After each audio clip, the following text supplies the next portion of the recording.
پھر ان کے بعد ایسے نالائق جانشین ان کی جگہ آئے جنہوں نے نماز کو ضائع کر دیا اور خواہشات کے پیچھے لگ گئے، تو وہ عنقریب گمراہی کو ملیں گے۔ اللہ سبحانہ تعالیٰ نے ہمیں اپنی عبادت کے لیے پیدا کیا ہے۔ سورۃ الذاریات میں آتا ہے وَمَا خَلَقْتُ الْجِنَّ وَالْإِنسَ إِلَّا لِيَعْبُدُونَ، میں نے جن و انس کو محض اس لیے پیدا کیا کہ وہ میری عبادت کریں۔ سورۃ البقرہ میں تمام انسانیت کو مخاطب کرتے ہوئے اللہ سبحانہ تعالیٰ فرماتے ہیں یا ایھا الناس اعبدوا ربکم الذی خلقکم والذین من قبلکم لعلکم تتقون، اے لوگو اپنے رب کی عبادت کرو جس نے تمہیں پیدا کیا اور ان کو بھی جو تم سے پہلے تھے تاکہ تم بچ جاؤ۔ عبادت کا معنی ہوتا ہے انتہائی خضوع اور عاجزی اختیار کرنا۔ اس عاجزی کی بہترین مثال اور بہترین عبادت نماز ہے۔ نماز عبادت کی اعلیٰ ترین شکل ہے، یہ ایک فرض عبادت ہے۔ نماز ہمیں دنیا میں برائیوں سے بچاتی ہے اور آخرت میں جہنم کی آگ سے۔ نماز ہماری غلطیوں اور کوتاہیوں کا کفارہ بھی کرتی ہے، اسی لیے قرآن مجید میں اور سنت رسول صلی اللہ علیہ وسلم میں اس کی بہت تاکید آئی ہے۔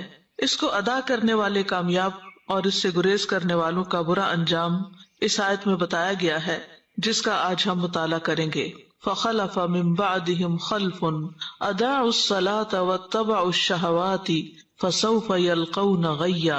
سورۃ مریم کی آیت نمبر 59 میں اللہ سبحانہ وتعالیٰ فرماتے ہیں فخلف من بعدهم خلف، تو ان کے بعد ایسے لوگ جانشین ہوئے۔ عربی میں ایک خلف ہوتا ہے، ایک خلف ہوتا ہے۔ خلف کہتے ہیں برے جانشین کو اور خلف کہتے ہیں اچھے جانشین کو۔ یعنی سورۃ مریم میں اللہ سبحانہ تعالیٰ نے جن انبیاء کا ذکر کیا، ابراہیم علیہ السلام، موسیٰ علیہ السلام، اسماعیل علیہ السلام، ادریس علیہ السلام، ان سب کا ذکر کرنے کے بعد، ان کی تعریف کرنے کے بعد اللہ تعالیٰ فرماتے ہیں فخلف من بعدهم خلف، کہ ان قابل تعریف لوگوں کے بعد ایسے برے جانشین آئے کہ جن کی سب سے بڑی برائی کیا تھی، اضاعوا الصلاۃ، انہوں نے نماز ضائع کر دی، واتبعوا الشہوات، اور خواہشات کے پیچھے لگ گئے۔ یعنی ان کے آباء و اجداد نیک تھے لیکن ان کی اولادوں نے نمازیں چھوڑ دی، یا پھر ان نمازوں کے ارکان و واجبات چھوڑ دیے، یا یہ کہ انہیں اپنے وقت سے تاخیر کے ساتھ پڑھا اور ایسے کام کیے کہ جس سے نماز کا پڑھنا اور نہ پڑھنا ایک ہی ہو گیا۔ ناخلف لوگوں کی یہاں صفات بیان کی گئی ہیں، جیسا کہ نبی صلی اللہ علیہ وسلم نے بھی فرمایا کہ ان کے بعد کچھ ایسے لوگ آئیں گے کہ وہ ایسی باتیں کریں گے جن پر وہ عمل نہیں کریں گے، اور وہ ایسے عمل کریں گے جن کا انہیں حکم نہیں دیا جائے گا۔ تو جو اپنے ہاتھ سے جہاد کرے وہ مومن ہے، جو اپنی زبان سے جہاد کرے تو وہ مومن ہے، جو اپنے دل سے جہاد کرے تو وہ مومن ہے، اور اگر یہ بھی نہ ہو تو خشخاش کے دانے برابر بھی ایمان نہیں رہتا۔ یعنی ایسے لوگوں کو سمجھانا چاہیے زبان سے بھی اور ہاتھ سے بھی، یعنی جیسے اپنے بچے ہیں اور وہ چھوٹے ہیں ابھی 10 سال کے بعد بھی اگر نماز نہیں پڑھتے تو جیسے کہ حدیث میں آتا ہے کہ ان کو مار بھی سکتے ہیں، تاکہ وہ اگر پیار محبت سے اور سمجھانے سے، واعظ نصیحت سے نہیں سمجھتے تو سختی سے سمجھے، حتیٰ کہ نماز ان کی عادت ہو جائے اور پھر اس کے بعد زندگی میں وہ اس پر چلتے رہیں۔ تو بات یہ ہو رہی ہے کہ ان چنے ہوئے لوگوں، انعام یافتہ لوگوں کے بعد آنے والے برے اور شریر لوگوں کا فسق و فجور کیا ہے، کیا صفت ہے، کیا دلیل ہے کہ اضاعوا الصلاۃ، انہوں نے نماز کو ضائع کر دیا، نماز کو چھوڑ دیا، یا یہ کہ شریعت کے مطابق اسے ادا نہیں کیا، اس میں سستی دکھائی، اس میں اہمال کیا، یعنی اسے نیگلیکٹ کر دیا یا اس سے منع کر دیا۔ یہ لوگ اللہ سے ڈرنے والے لوگ نہیں تھے۔ مجاہد کہتے ہیں کہ اس سے مراد اس امت کے وہ لوگ ہیں جو راستوں میں جانوروں اور گدھوں کی طرح ایک دوسرے پر سوار ہوتے ہیں، نہ تو وہ آسمان میں اللہ سے ڈرتے ہیں اور نہ زمین میں لوگوں سے شرم کرتے ہیں۔ یعنی انہوں نے بے حیائی اور برائی کے طریقے اپنا لیے اور جس کام کے لیے انہیں پیدا کیا گیا تھا اس کام کو انہوں نے چھوڑ دیا۔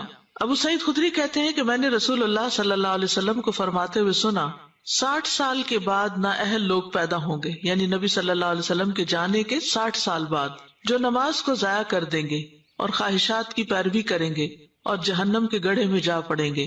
ان کے بعد ایسے لوگ جانشین ہوں گے جو قرآن تو پڑھیں گے لیکن وہ ان کے حلق سے نیچے نہیں اترے گا، یعنی صرف تجوید اور قرات کے ماہر ہوں گے لیکن قرآن ان کے دلوں پر اثر نہیں کرے گا اور نہ ہی ان کے عمل میں آئے گا۔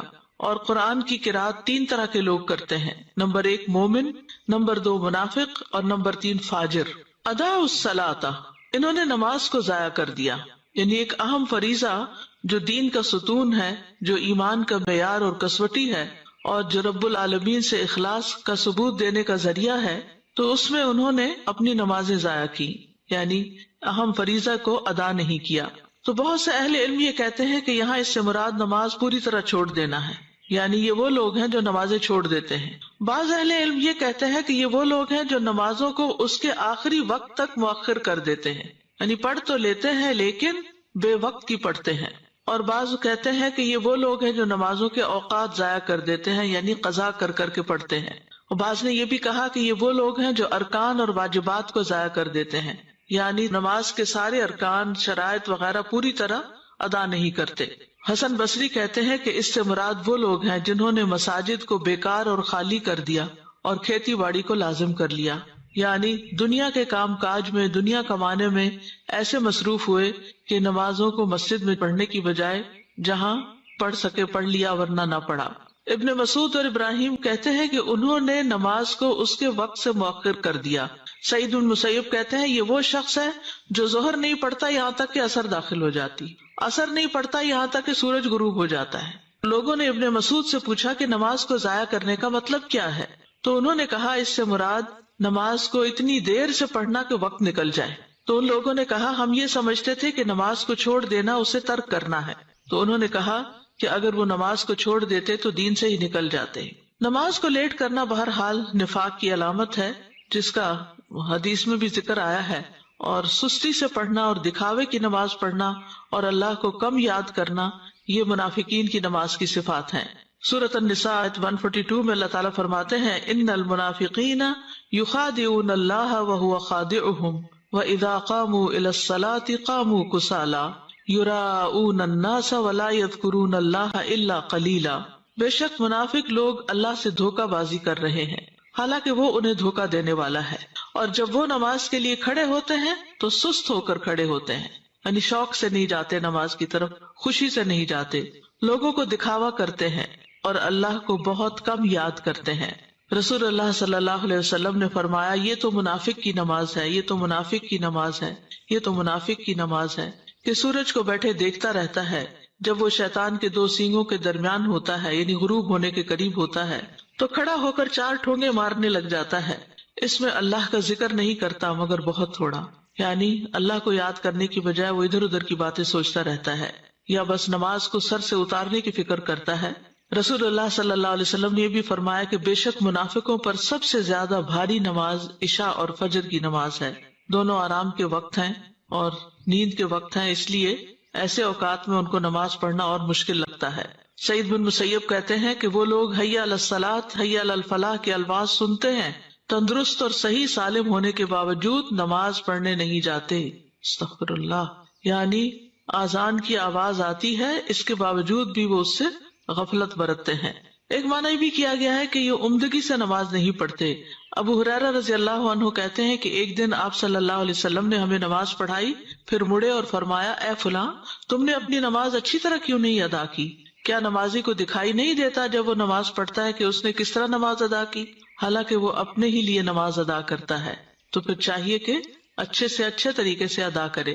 اسی طرح ایک معنی یہ بھی ہے کہ جلدی جلدی نماز پڑھنا، بس سر سے اتارنے کی کوشش کرنا۔ حذیفہ رضی اللہ عنہ کہتے ہیں انہوں نے ایک آدمی کو نماز پڑھتے ہوئے دیکھا، اس نے نماز میں کمی کی، یعنی تیز تیز پڑھ رہا تھا، صحیح طرح رکوع اور سجود ادا نہیں کر رہا تھا۔ حذیفہ نے اس سے کہا تم کتنے عرصے سے ایسی نماز ادا کر رہے ہو؟ اس نے کہا 40 سال سے۔ تو انہوں نے کہا کہ تم نے 40 سال سے کوئی نماز نہیں پڑھی، اگر تم ایسی ہی نماز پڑھتے مر جاتے تو تم محمد صلی اللہ علیہ وسلم کی ملت کے علاوہ ہی مرو گے۔ پھر کہا بے شک ایک آدمی ہلکی نماز پڑھنے کے باوجود اسے مکمل اور اچھے طریقے سے ادا کر سکتا ہے۔ تو اصل مقصود کیا ہے کہ نماز کا پھر حق ادا کیا جائے، اطمینان سے نماز کے ارکان کو ادا کیا جائے۔ ابو ہریرہ کہتے ہیں کہ رسول اللہ صلی اللہ علیہ وسلم ایک مرتبہ مسجد تشریف لے گئے، اسی وقت ایک شخص آیا اور اس نے نماز پڑھی، اس کے بعد نبی صلی اللہ علیہ وسلم کو سلام کیا، آپ نے سلام کا جواب دیا اور فرمایا کہ واپس جاؤ نماز پڑھو کیونکہ تم نے نماز نہیں پڑھی۔ وہ لوٹ گیا، اس نے ویسے ہی نماز دوبارہ پڑھ دی جیسے پہلے پڑھی تھی، پھر آیا اور نبی صلی اللہ علیہ وسلم کو سلام کیا، آپ نے فرمایا واپس جاؤ نماز پڑھو کیونکہ تم نے نماز نہیں پڑھی۔ اس طرح 3 مرتبہ ہوا۔ پھر اس نے کہا اس ذات کی قسم جس نے آپ کو حق کے ساتھ بھیجا ہے، میں اس سے بہتر نماز ادا نہیں کر سکتا، لہٰذا آپ مجھے سکھا دیجیے۔ آپ نے فرمایا جب تم نماز کے لیے کھڑے ہو تو تکبیر کہو، اس کے بعد جتنا قرآن تمہیں یاد ہو اس کو پڑھو، یعنی سورۃ فاتحہ کے بعد، پھر رکوع کرو یہاں تک کہ اطمینان سے رکوع کرو، پھر سر اٹھاؤ یہاں تک کہ سیدھے کھڑے ہو جاؤ، پھر سجدہ کرو یہاں تک کہ اطمینان سے سجدہ کرو، پھر سر اٹھاؤ یہاں تک کہ اطمینان سے بیٹھ جاؤ، اور اپنی پوری نماز میں اسی طرح کرو، یعنی ہر رکن اس طرح ادا کرنا چاہیے کہ اس کے بعد انسان اپنی جگہ پر ٹھہر جائے سکون سے، اور پھر دوبارہ اگلا رکن ادا کرے۔ پھر اسی طرح رکوع اور سجود میں اگر کمر سیدھی نہ کی جائے اور بس تھوڑا سا جھکا کے سر اٹھا لیا جائے تو آپ نے فرمایا وہ نماز کافی نہ ہوگی جس میں آدمی اپنی پشت کو رکوع اور سجود میں سیدھا نہ رکھے۔ امام شافعی، امام احمد اور اسحاق کہتے ہیں جو اپنے رکوع اور سجدے میں اپنی پشت سیدھی نہیں رکھتا، یعنی اسٹریٹ نہیں ہوتی، اس کی نماز فاسد ہو جاتی ہے۔ ابن قیم رحمۃ اللہ علیہ کہتے ہیں کہ نماز میں یہ 6 صفات منافقوں کی علامت ہے۔ نماز کی طرف جاتے وقت سستی کا مظاہرہ کرنا، نماز ادا کرتے ہوئے لوگوں کے لیے دکھاوا کرنا، اس کی ادائیگی میں تاخیر کرنا، جلدی جلدی ٹھونگے مارنا، اس میں اللہ کا ذکر کم کرنا، اور با جماعت نماز سے پیچھے رہنا۔ تو خلاصہ یہ ہے کہ جو شخص وضو مکمل کرنے اور رکوع اور سجود کو مکمل کرنے کی حفاظت نہ کرے وہ نماز کی حفاظت کرنے والا نہیں ہوتا، اور جو نماز کی حفاظت نہیں کرتا گویا وہ اسے ضائع کر دیتا ہے، اور جو نماز کو ضائع کر دیتا ہے تو وہ باقی شریعت کے تمام احکامات کو بھی زیادہ ضائع کرنے والا ہوتا ہے۔ اور جو شخص نماز کی حفاظت کرتا ہے اللہ اس کے دین کی حفاظت کرتا ہے، اور جو نماز نہیں پڑھتا اس کا تو کوئی دین ہی نہیں ہوتا۔ ایسے لوگوں کی دوسری صفت کیا بتائی گئی؟ واتبعوا الشہوات، کہ وہ خواہشات کے پیچھے لگ گئے، یعنی گناہوں میں پڑ گئے، شراب نوشی میں پڑ گئے، اپنے نفسوں پر شہوت کو ترجیح دی اللہ کی اطاعت کے مقابلے میں، منکرات میں آگے بڑھ گئے۔ نماز کو ضائع کرنے کا بھی سب سے اہم سبب یہی ہے کہ انسان اپنی خواہشات کی تکمیل میں اپنا وقت استعمال کر دیتا ہے، اور جب نماز کا وقت آتا ہے تو یا وہ تھک چکا ہوتا ہے یا پھر اس کا دل بدل چکا ہوتا ہے اور نماز پڑھنے میں اس کا دل ہی نہیں لگتا۔ حضرت علی رضی اللہ عنہ سے اللہ تعالیٰ کے اس قول کے بارے میں مروی ہے کہ خواہشات کی پیروی کرنے والوں سے وہ لوگ مراد ہیں جو مضبوط محل بناتے ہیں، قابل توجہ سواریوں پر سوار ہوتے ہیں اور مشہور لباس پہنتے ہیں۔ یعنی یہ بیماریاں جو آج ہیں یہ آج کی نہیں ہیں، یہ حضرت علی رضی اللہ عنہ کے دور کی ہیں کہ انہوں نے کیا زبردست طریقے سے تشخیص کی کہ خواہشات کی پیروی کا مطلب کیا ہے، کہ بڑے بڑے گھر بنائے جائیں اور اپنی ساری صلاحیتیں انہی میں لگا دی جائیں، ایسی گاڑیوں پر بیٹھا جائے جو نوٹسیبل ہوں، ایسی سواریوں پہ بیٹھا جائے جو لوگوں کی نگاہ میں ہوں، لوگ اس پہ رشک کرتے ہوں، اور برانڈڈ لباس پہنے جائیں، یعنی ان کا پورا لائف سٹائل ہی دنیا کے پیچھے بھاگنے کا ہو جاتا ہے، اور عبادت کی طرف ان کی توجہ نہیں ہوتی، ان کا دل نہیں لگتا۔ تو خواہشات ان چیزوں کے متعلق ہوتی ہیں جو انسان کو پسند آتے ہیں کام، یا انسان جن کو کرنا چاہتا ہے، جن کے ساتھ وہ موافقت رکھتا ہے اور جن سے وہ بچتا نہیں ہے۔ صحیح حدیث میں ہے کہ جنت ناپسندیدہ چیزوں کے ساتھ گھری ہوئی ہے اور جہنم خواہشات کے ساتھ گھری ہوئی ہے۔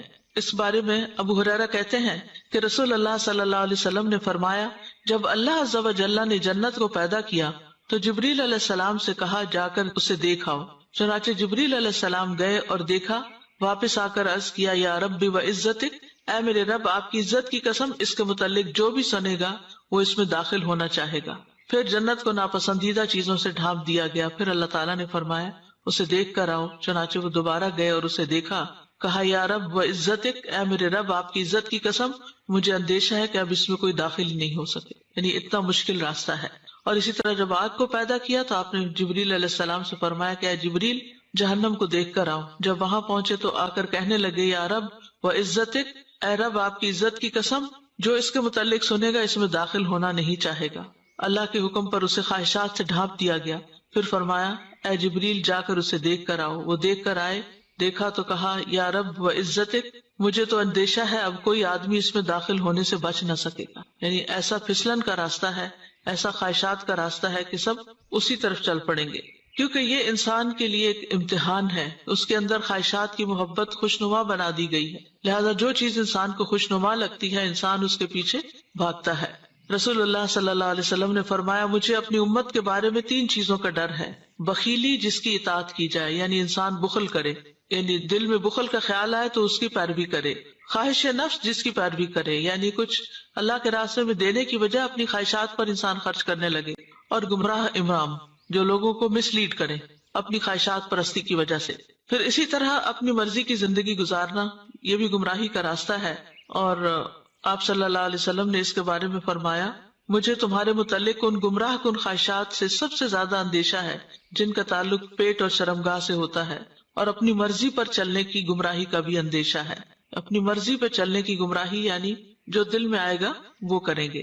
اگر دیکھا جائے تو خواہش کی شدت جو ہے وہ ہر برائی کی جڑ ہے. قرآن مجید میں یہ جو آتا ہے وہ احضرت الانفس الشح، تو شح کا معنی یہ کیا گیا کہ کسی چیز میں شدید خواہش رکھنا اور اس کی حرص کرنا، اور یہی شح جو ہے یہ انسان کو پھر بہت سی برائیوں پر آمادہ کرتی ہے، خون ریزی پر، محرمات کو حلال سمجھنے پر. اسی طرح یہ ہے کہ خواہش پرستی جو ہے یہ غفلت کا ذریعہ ہے.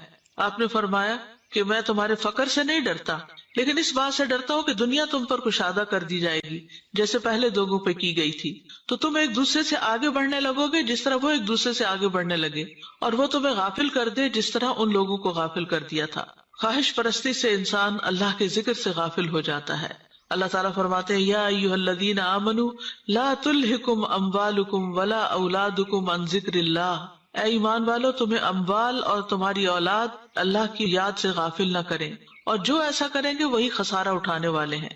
یعنی انسان کی عام طور پر خواہش مال کی ہوتی ہے، اولاد کی ہوتی ہے، پھر آگے جا کر انسان ان چیزوں میں اتنا محو ہو جاتا ہے، اتنا ان سے راضی ہو جاتا ہے کہ اللہ کی یاد سے ہی غافل ہو جاتا ہے. یعنی ان چیزوں کے نہ ہونے پر جس طرح وہ رب کو پکارتا تھا، ان کے ملنے کے بعد وہ رب کو اس طرح نہیں پکارتا. تو جب انسان خواہشات کی پیروی کرنے لگتا ہے تو وہ فرائض سے غافل ہو جاتا ہے. اور پھر خواہش پرستی ایسی چیز ہے کہ جو اللہ سبحانہ وتعالیٰ کے احکامات کو بوجھ بنا کے رکھ دیتی ہے. عبداللہ ابن عمر کہتے ہیں میں نے نبی صلی اللہ علیہ وسلم کو فرماتے ہوئے سنا کتنے ہی لوگ ایسے ہیں جو اپنی خواہش نفس کو پورا کرنے میں لگ جاتے ہیں، یعنی پھر مراد یہ ہے کہ اپنے فرائض کو بھول جاتے ہیں، اپنی ذمہ داریاں بھول جاتے ہیں، ان کے لیے قیامت کے دن جہنم کے سوا کچھ نہ ہوگا. لیکن جو شخص خواہش پر نماز کو ترجیح دے تو اس کی فضیلت بھی بیان کی گئی ہے. حدیث میں آتا ہے اللہ تعالیٰ 3 قسم کے آدمیوں سے محبت کرتا ہے، ان پہ ہنستا ہے، ان سے خوش ہوتا ہے. ان میں سے ایک وہ جس کی بیوی خوبصورت ہو، اس کے پاس بہترین نرم بستر ہو، لیکن پھر بھی وہ قیام کرنے کے لیے رات کو کھڑا ہو جاتا ہے، یعنی خواہشات چھوڑ کر اللہ کے حضور کھڑا ہو جاتا ہے. اللہ تعالیٰ کہتے ہیں میرے بندے نے اپنی شہوت کو ترک کر دیا اور میرا ذکر کر رہا ہے، مجھ سے سرگوشی کر رہا ہے، اگر یہ چاہتا تو سو بھی سکتا تھا. تو ان کا انجام کیا بتایا گیا؟ فسوف یلقون غیا، تو ان قریب یہ بھٹک جائیں گے. یعنی نمازوں کو ضائع کرنے والے، خواہشات کی پیروی کرنے والے آخرت میں خسارے اور شر کا سامنا کریں گے، کیونکہ دنیا میں یہ گمراہ ہو گئے اور صراط مستقیم سے بھٹک گئے. غیا کی تفسیر کرتے ہوئے بعض اہل علم کہتے ہیں کہ یہ جہنم کی وادی ہے، اور اس بارے میں جو آثار ہیں وہ یہ ابن جریر نے یہی موقف اختیار کیا کہ غی جہنم کی ایک وادی ہے. عربی زبان میں غی کا لفظ جو ہے رشد کے مقابلے میں آتا ہے، بھلائی کے مقابلے میں. لا اکراہ فی الدین قد تبین الرشد من الغی، دین میں کوئی زبردستی نہیں، بلا شبہ ہدایت گمراہی سے صاف واضح ہو چکی ہے. شر اور گمراہی کو بھی غی کہا جاتا ہے، شر اور گمراہی کے لیے بھی لفظ غی استعمال ہوتا ہے. تو جو شخص گمراہ ہوتا ہے وہ بھلائی پر نہیں ہوتا، اور جو بھلائی کا راستہ چھوڑ دیتا ہے تو پھر یہ چیز اس کو عذاب تک پہنچا دیتی ہے. اسی لیے بعض اہل علم نے غی سے مراد صرف بھٹکنا نہیں لیا، بلکہ بھٹکنے کا جو انجام ہے جہنم کی صورت میں وہ بھی مراد لیا ہے. وہب کہتے ہیں کہ نہر فی جہنم بعید قعرہ خبیث طعمہ، کہ یہ جہنم میں ایک نہر ہے کہ جو بہت ہی گہرائی والی ہے اور اس کا کھانا انتہائی خبیث ہے. ابن عباس کہتے ہیں الغی واد فی جہنم، کہ غی جہنم کی وادیاں. ابن عباس کا قول ہے یہ کہ ان کی گرمی سے پناہ مانگنی چاہیے، جو کہ زنا پہ اصرار کرنے والے، عادی شراب پینے والے، سود کھانے والے اور اس سے باز نہ آنے والے، اور والدین کی نافرمانی کرنے والے اور جھوٹی گواہی دینے والوں کے لیے ہیں. عطا کہتے ہیں الغی سے مراد واد فی جہنم یسیل قیحا و دمن، یہ جہنم کی ایسی وادی ہے کہ جس میں پیپ اور خون بہتا ہے. کعب کہتے ہیں ہوا واد فی جہنم ابعدھا قعرا وشد حرا، کہ یہ جہنم میں ایسی وادی ہے کہ جو بہت دور گہری ہے اور بہت سخت گرم ہے. ابن مسعود کہتے ہیں کہ جہنم کی ایک وادی ہے جس کی گہرائی بہت لمبی ہے اور اس کی خوراک بہت بری ہے. تو اس آیت سے ہمیں خاص طور پر نماز کی اہمیت کا پتہ چلتا ہے، کیونکہ انسان اللہ کی عبادت کے لیے پیدا کیا گیا، اس مقصد کے لیے پیدا کیا گیا، لہٰذا جب تک یہ مقصد پورا نہیں کرتا اس کا چھٹکارا نہیں ہو سکتا۔ کائنات کی تمام مخلوقات جو ہیں وہ اللہ سبحانہ تعالیٰ کی تسبیح کرتی ہیں، اس کی نماز پڑھتی ہیں۔ سورۃ نور میں آتا ہے الم تر ان اللہ یسبح له من فی السماوات والارض والطیر صافات کل قد علم صلاتہ وتسبیحہ واللہ علیم بما یفعلون۔ کیا تم دیکھتے نہیں کہ آسمانوں اور زمین میں جو کچھ ہے اور فضا میں پر پھیلائے ہوئے پرندے بھی یہ سب اللہ کی تسبیح کر رہے ہیں۔ ہر مخلوق کو اپنی نماز اور تسبیح کا طریقہ معلوم ہے، گویا ساری مخلوق پر ہے یہ نماز، ہر ایک کا طریقہ الگ ہے، وہ ان کو خود پتا ہے کہ کیا کرنا ہے، اور جو کچھ وہ کرتے ہیں اللہ سب کچھ جانتا ہے۔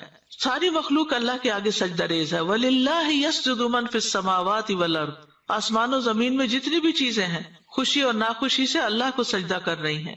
تمام انبیاء کی طرف نماز کی وحی کی گئی۔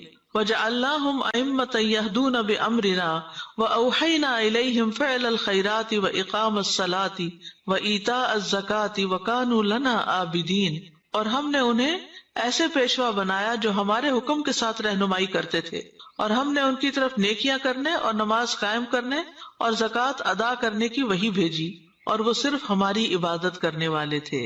تو اس سے کیا پتہ چلتا ہے کہ تمام انبیاء کو یہ حکم دیا گیا۔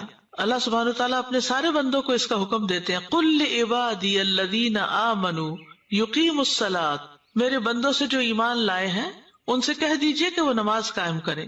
اور پھر نمازوں کی حفاظت کا حکم بھی دیا گیا۔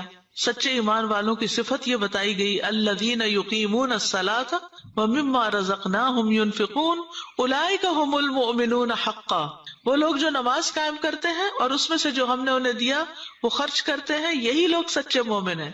یعنی ان کی سچائی ان دو چیزوں سے ثابت ہوتی ہے، ایمان تو لے آئے اور اس کے بعد یقیمون الصلاۃ اور پھر ومما رزقناہم ینفقون۔ اللہ سبحانہ تعالیٰ نے بندوں پر 5 نمازیں فرض کی ہیں۔ نماز اسلام کا دوسرا بڑا رکن ہے، اسلام کا ستون بھی ہے۔ اس دین کی بنیاد اسلام ہے، تو جو اسلام لایا وہ سلامت رہا، اور اس کا ستون نماز ہے۔ تو نماز جو ہے وہ الصلاۃ عماد الدین، یعنی دین کی بنیاد ہے، ستون ہے، اور اگر کسی عمارت سے ستون ہے اس کا نکال لیا جائے تو عمارت قائم نہیں رہتی۔ نماز چھوڑنے کو کفر قرار دیا گیا۔ بہقی کہتے ہیں کہ ایمان کے بعد عبادات میں سے نماز کے علاوہ کوئی ایسی عبادت نہیں جس کو اللہ نے ایمان کا نام دیا ہو، اور رسول اللہ صلی اللہ علیہ وسلم نے جس کے چھوڑنے کو کفر قرار دیا ہو۔ نماز اعمال میں سب سے بہترین عمل ہے۔ رسول اللہ صلی اللہ علیہ وسلم نے فرمایا، ثابت قدم رہو اور تم ہرگز اس کی مکمل اطاعت نہیں رکھ سکو گے، اور جان لو تمہارا سب سے بہترین عمل نماز ہے، اور وضو کی محافظت وہی کرتا ہے جو مومن ہو۔ تو اس سے یہ پتہ چلتا ہے کہ جب تک انسان اپنی نمازیں پوری نہیں کرتا اس کے باقی اعمال بھی اس طرح قبول نہیں ہوتے، اور سب سے ٹاپ پر نماز ہی ہے۔ اور یہ ایسا فریضہ ہے جو کسی حال میں بھی ساقط نہیں ہوتا۔ کھڑے ہو کر نماز نہیں پڑھ سکتے تو بیٹھ کے پڑھ لیں، بیٹھ کر نہیں پڑھ سکتے تو پہلو کے بل لیٹ کر پڑھ لیں، لیکن نماز جیسے بھی حالات ہوں چھوڑی نہیں جا سکتی۔ یہاں تک کہ میدان جنگ میں بھی جب دشمن سے مقابلہ ہو تو نماز ادا کرنی چاہیے۔ اللہ سبحانہ وتعالیٰ روزانہ 2 بار فرشتوں سے بندوں کی نماز کی خبر لیتے ہیں، عصر کے وقت اور فجر کے وقت، جب فرشتے تبدیل ہو کر جاتے ہیں اور وہ نمازوں میں ہی آ کر بندوں سے ملتے ہیں۔ اور ہر نماز کے وقت ایک اعلان ہوتا ہے۔ عبداللہ بن مسعود کہتے ہیں کہ رسول اللہ صلی اللہ علیہ وسلم نے فرمایا، جب ہر نماز کا وقت شروع ہوتا ہے تو ایک منادی کرنے والے کو بھیجا جاتا ہے، وہ کہتا ہے، آدم کے بیٹو اٹھو اور اس آگ کو بجھاؤ جو تم نے اپنے نفسوں کے لیے جلائی ہے۔ تو وہ کھڑے ہوتے ہیں اور وضو کرتے ہیں تو ان کی آنکھوں سے ان کے گناہ جھڑ جاتے ہیں۔ جب وہ نماز پڑھتے ہیں تو سابقہ نماز کے درمیانی وقفے میں ہونے والے گناہ بخش دیے جاتے ہیں، یعنی پچھلی نماز اور موجودہ نماز کے بیچ میں جو غلطیاں ہوئی ان کو معاف کر دیا جاتا ہے۔ اور یہی معاملہ پھر عصر کے وقت ہوتا ہے، اور جب مغرب ہوتی ہے تو یہی معاملہ پیش آتا ہے، جب عشاء کا وقت ہوتا ہے تو اسی طرح ہوتا ہے، جب لوگ سوتے ہیں تو وہ بخشے ہوئے ہوتے ہیں۔ پھر آپ نے فرمایا، لوگ بھلائی کی حالت میں رات گزارتے ہیں اور بعض لوگ شر کی حالت میں لتھڑ کر یا شر میں لتھڑ کر یعنی گندے کام کرتے ہوئے رات گزارتے ہیں۔ نماز کی اتنی اہمیت ہے کہ نبی صلی اللہ علیہ وسلم نے سخت بیماری میں بھی نماز کی فکر کی تھی۔ عبید اللہ بن عبداللہ سے روایت ہے، وہ کہتے ہیں کہ ایک مرتبہ میں عائشہ رضی اللہ عنہا کی خدمت میں حاضر ہوا اور میں نے عرض کیا کہ آپ مجھے رسول اللہ صلی اللہ علیہ وسلم کے مرض الوفات کے بارے میں کچھ بتائیں گی؟ انہوں نے کہا، کیوں نہیں، رسول اللہ صلی اللہ علیہ وسلم کی طبیعت جب بجھل ہوئی تو آپ نے پوچھا کیا لوگ نماز پڑھ چکے ہیں؟ ہم نے کہا نہیں یا رسول اللہ، وہ آپ کا انتظار کر رہے ہیں۔ آپ نے فرمایا میرے لیے ایک ٹب میں پانی رکھو۔ ہم نے ایسا ہی کیا۔ آپ نے غسل کیا اور جانے کے لیے کھڑے ہونے ہی لگے تھے کہ آپ پہ بے ہوشی طاری ہو گئی۔ جب افاقہ ہوا پھر یہی سوال پوچھا کیا لوگ نماز پڑھ چکے ہیں؟ ہم نے کہا نہیں یا رسول اللہ، وہ آپ کا انتظار کر رہے ہیں۔ آپ نے فرمایا میرے لیے ٹب میں پانی رکھو۔ آپ نہا کر جانے کے لیے کھڑے ہی ہونے لگے تھے کہ آپ پہ بے ہوشی طاری ہو گئی۔ حضرت عائشہ کہتی ہیں کہ لوگ نماز عشاء کے لیے مسجد میں بیٹھے آپ کا انتظار کر رہے تھے تو آپ نے ابو بکر کے پاس یہ پیغام بھیجا کہ آپ لوگوں کو نماز پڑھا دیں۔ چنانچہ ان دنوں میں ابو بکر لوگوں کو نماز پڑھاتے رہے۔ ایک دن حضور صلی اللہ علیہ وسلم کو اپنے مرض میں کچھ تخفیف محسوس ہوئی تو آپ ظہر کی نماز کے وقت دو آدمیوں کے درمیان نکلے جن میں سے ایک عباس تھے۔ ابو بکر نے جب آپ کو دیکھا تو پیچھے ہٹنے لگے۔ آپ نے انہیں اشارہ کیا کہ پیچھے نہ ہٹیں اور اپنے ساتھ آنے والے ساتھیوں کو حکم دیا تو انہوں نے آپ صلی اللہ علیہ وسلم کو ابو بکر کے پہلو میں بٹھا دیا۔ ابو بکر کھڑے ہو کر نماز پڑھتے رہے اور رسول اللہ صلی اللہ علیہ وسلم بیٹھ کر نماز پڑھنے لگے۔ تو اس سے آپ اندازہ لگائیں کہ نبی صلی اللہ علیہ وسلم پر کتنی تکلیف تھی، کیسی شدت تھی، لیکن پھر بھی آپ اپنے اس فریضے کو نہیں بھولے، حالانکہ بیمار کے لیے تو بہت سی رخصتیں ہیں۔ حضرت علی کہتے ہیں کہ رسول اللہ صلی اللہ علیہ وسلم کا آخری کلام تھا الصلاۃ الصلاۃ اتقوا اللہ فیما ملکت ایمانکم، نماز کی حفاظت کرو، نماز کی حفاظت کرو اور اپنے غلاموں کے بارے میں اللہ سے ڈرو۔ نبی صلی اللہ علیہ وسلم کی آخری وصیت بھی تھی۔ نبی صلی اللہ علیہ وسلم نے یہ بھی بتایا تھا کہ ایک وقت آئے گا کہ نماز کا نام و نشان بھی مٹ جائے گا۔ آپ نے فرمایا کپڑے کے بیل بوٹوں کی طرح اسلام مٹتا جائے گا، حتیٰ کہ انہیں یہ بھی معلوم نہ ہوگا کہ نماز، روزہ، قربانی اور صدقہ کیا ہوتے ہیں۔ ایک رات میں اللہ عز و جل کی کتاب کو مٹا دیا جائے گا اور زمین میں ایک آیت بھی باقی نہ رہے گی۔ لوگوں کے مختلف گروہوں میں سے کچھ بوڑھے مرد اور عورتیں رہ جائیں گی۔ وہ کہیں گے ہم نے اپنے آباء و اجداد کو یہ کلمہ لا الہ الا اللہ کہتے سنا تھا اور اب ہم بھی کہہ رہے ہیں، یعنی اس کے علاوہ نماز، قرآن سے بالکل لا علم اور غافل ہوں گے۔ قبر میں جا کر بھی بندے کی حسرت کیا ہوگی۔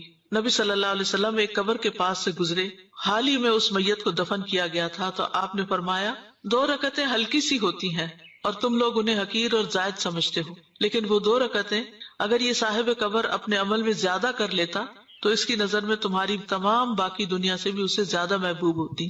لیکن ہم کتنے آرام سے نفل چھوڑ دیتے ہیں، نفل کیا سنت چھوڑ دیتے ہیں، ہمارے بندے بس فرض پڑھ کے کھڑے ہو جاتے ہیں۔ تو ہمیں اپنی نمازوں کا حساب لینا چاہیے، خود اپنا تجزیہ کرنا چاہیے کہ ہم کیا نماز کو ادا کرنے والے ہیں یا نماز کو ضائع کرنے والے ہیں۔ اور ضائع کرنے میں تاخیر سے پڑھنا بھی مراد ہے، تو وقت پر نماز پڑھنی چاہیے، کیونکہ قرآن مجید میں آتا ہے ان الصلاۃ کانت علی المؤمنین کتابا موقوتا، بے شک نماز ایمان والوں پر ہمیشہ سے ایسا فریضہ ہے جس کا وقت مقرر کیا ہوا ہے۔ عبداللہ بن مسعود کہتے ہیں میں نے نبی صلی اللہ علیہ وسلم سے عرض کیا اللہ کو کون سا عمل زیادہ پسند ہے؟ آپ نے فرمایا نماز کو اس کے وقت پر ادا کرنا، یعنی جب ٹائم داخل ہو جائے تو پھر نماز کی طرف دوڑیں، اور جو نماز کو وقت پر ادا کرے گا، پابندی سے ادا کرے گا، اللہ تعالیٰ کا اس سے کیا وعدہ ہے، اللہ تعالیٰ اس کو جنت میں داخل کرے گا۔ عبداللہ بن مسعود کہتے ہیں کہ رسول اللہ صلی اللہ علیہ وسلم ہر نماز اس کے وقت پر پڑھتے تھے، مگر مزدلفہ اور عرفہ میں جمع کیا کرتے تھے۔ نبی صلی اللہ علیہ وسلم نے اس کی بہت تلقین بھی کی ہے اور مؤخر کرنے کی مذمت بھی کی ہے۔ صحابہ کے بارے میں آتا ہے کہ نمازوں کو ضائع ہوتے دیکھ کر وہ روتے تھے۔ امام زہری کہتے ہیں میں دمشق میں انس بن مالک کی خدمت میں گیا، آپ اس وقت رو رہے تھے۔ میں نے عرض کیا آپ کیوں رو رہے ہیں؟ تو انہوں نے فرمایا اب میں اس نماز کے علاوہ نبی صلی اللہ علیہ وسلم کے دور کی کوئی چیز نہیں پاتا، کیونکہ آپ نے تو انسانوں کی تعمیر کی تھی اور انسانوں کو اخلاق سکھائے تھے، طرز عمل اور معاملہ سب کچھ، لیکن آپ ان کے اندر تو نہیں رہے تھے۔ کچھ عرصے کے بعد آپ فوت ہو گئے تھے، یعنی اس وقت ان کے پاس دنیاوی مال و اسباب نہیں تھے، یہی عبادتیں تھیں، اخلاق تھے، اچھے معاملات تھے، اچھی ڈیلنگز تھی۔ تو بعد میں وہ کہتے ہیں کہ میں نبی صلی اللہ علیہ وسلم کے دور کی اب کوئی چیز نہیں پاتا سوائے نماز کے، اور اب اس نماز کو بھی ضائع کر دیا گیا ہے، یعنی تاخیر سے پڑھنے کی وجہ سے۔ تو اگر انسان نماز پڑھتا ہے تو اس کو اللہ کی رحمت بھی ملتی ہے، کامیابی بھی ملتی ہے۔ قد افلح المؤمنون الذین هم فی صلاتهم خاشعون، سورۃ النور میں آتا ہے وَأَقِیمُوا الصَّلَاةَ وَآتُوا الزَّکَاةَ وَأَطِیعُوا الرَّسُولَ لَعَلَّکُمْ تُرْحَمُونَ، اور نماز قائم کرو اور زکوٰۃ ادا کرو اور رسول کا حکم مانو تاکہ تم رحم کیے جاؤ۔ نبی صلی اللہ علیہ وسلم نے فرمایا جب تم میں سے کوئی آدمی نماز کے لیے کھڑا ہوتا ہے تو اللہ کی رحمت اس کی طرف متوجہ ہو جاتی ہے۔ اسی لیے آپ کو جب کوئی پریشانی ہوتی تھی آپ فوراً نماز کی طرف لپکتے تھے. جو شخص نماز کے بعد اپنی جائے نماز پر بیٹھا رہتا ہے تو فرشتے اس پر صلات پڑھتے رہتے ہیں، اور فرشتوں کی ان پر صلات یہ ہے: اللہم اغفر لہ، اللہم ارحمہ، اللہم اغفر لہ، اللہم ارحمہ. اے اللہ اسے بخش دے، اے اللہ اس پر رحم فرما. اگر وہ آگے بیٹھ کر اگلی صف میں نماز کا انتظار کرے تو فرشتے بھی اس پر صلات بھیجتے ہیں، اور ان کی صلات کیا ہے؟ اللہم اغفر لہ، اللہم ارحمہ. پھر یہ کہ نماز پڑھنے سے خوف اور غم سے نجات ملتی ہے، پھر اللہ کی مدد آتی ہے. اسی لیے تمام انبیاء جب کوئی مسئلہ درپیش ہوتا تھا تو نماز پڑھنے لگتے تھے، یعنی نفل نماز، پھر اللہ کی حفاظت ملتی ہے. آپ نے فرمایا: من صلی الصبح فہو فی ذمۃ اللہ، جو صبح کی نماز پڑھتا ہے وہ اللہ کے ذمے میں ہے، یعنی اللہ تعالیٰ کی اس کو حفاظت حاصل ہوگی. نماز صحت اور تندرستی کا سبب بھی ہے. حشاش بشاش ہونا اور خوش مزاجی نماز ہی سے حاصل ہوتی ہے. ابن القیم کہتے ہیں: اللہ کا ذکر کرنا، اس کی طرف متوجہ ہونا، اس کی طرف رجوع کرنا اور مدد لینے کے لیے جانا، نماز کی طرف جانا. کتنے ہی ان میں سے ایسے بیمار ہیں جنہیں شفا دے دی گئی اور کتنے ہی بیماروں کو عافیت دے دی گئی. یعنی نماز کا ایک فائدہ کیا ہوا کہ نماز پڑھنے سے وہ بیماری نہیں ہوئے. ظاہر وضو کر کے انسان سارے جراثیم سے پاک ہوتا ہے، پھر نماز ادا کرتا ہے، وہ ایک ایکسرسائز بھی ہے، اس میں اللہ کا ذکر بھی ہے، وہ ایک روحانی ٹانک بھی ہے. تو جو بیمار تھے ان کو شفا ہو گئی اور کتنے ہی بیماروں کو عافیت دے دی گئی، یعنی وہ اس مصیبت سے بچ گئے. پھر اسی طرح گناہ مٹتے ہیں. وَأَقِمِ الصَّلَاةَ طَرَفَيِ النَّهَارِ وَزُلَفًا مِّنَ اللَّيْلِ إِنَّ الْحَسَنَاتِ يُذْهِبْنَ السَّيِّئَاتِ ذَلِكَ ذِكْرَىٰ لِلذَّاكِرِينَ. اور دن کے ان دونوں سروں پر اور کچھ رات گزرنے پر نماز قائم کرو، بلا شبہ نیکیاں برائیوں کو دور کر دیتی ہیں. یہ ایک یاد دہانی ہے یاد کرنے والوں کے لیے. پھر اسی طرح گناہوں کا دھل جانا، گناہوں کا جھڑنا، اور پھر برائی اور بے حیائی سے حفاظت ملنا.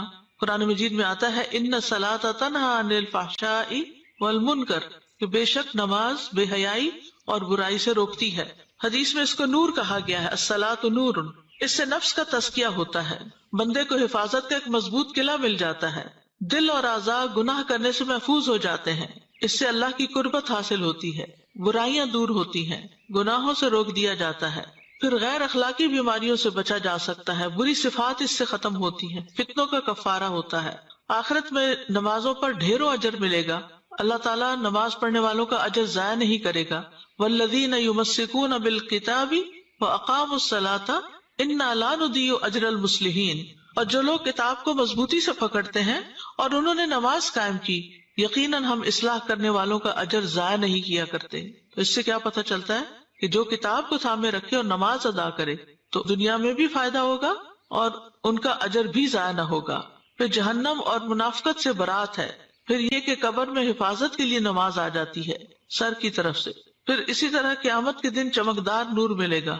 رسول اللہ صلی اللہ علیہ وسلم نے فرمایا: جو لوگ اندھیروں میں مسجدوں کی طرف جاتے ہیں اللہ ان کے لیے قیامت کے دن چمکدار نور کے ساتھ روشنی کرے گا. پھر فرمایا: اندھیرے میں مسجد جانے والوں کو قیامت کے دن مکمل نور کی خوشخبری دے دو. یہ قیامت کے دن آنکھیں ٹھنڈی کرنے کا باعث بھی ہوگا. سجدے اور وضو کی وجہ سے اعضاء چمک رہے ہوں گے نمازیوں کے. قیامت کے دن برہان اور نجات کا ذریعہ ہے. نبی صلی اللہ علیہ وسلم کی ملاقات اور آپ کی صحبت چاہے قیامت کے دن تو کثرت سجود کا آپ نے حکم دیا. سجدے کے نشانات پر آگ حرام ہے. نمازی کو جنت میں داخل کرنا اللہ پر حق ہے. نماز جنت میں لے جانے کا باعث ہے. کثرت نماز جنت میں پہلے داخل کرانے کا باعث ہے. قزاع قبیلے کے 2 آدمی تھے اور ان میں سے ایک اللہ کے راستے میں مارا گیا اور ایک سال کے بعد فوت ہوا. تو جو سال کے بعد فوت ہوا، طلحہ کہتے ہیں وہ مجھے خواب میں آیا کہ جنت کا دروازہ کھولا گیا اور بعد میں فوت ہونے والا شہید ہونے والے سے پہلے جنت میں داخل ہوا. اس پہ مجھے بڑا تعجب ہوا.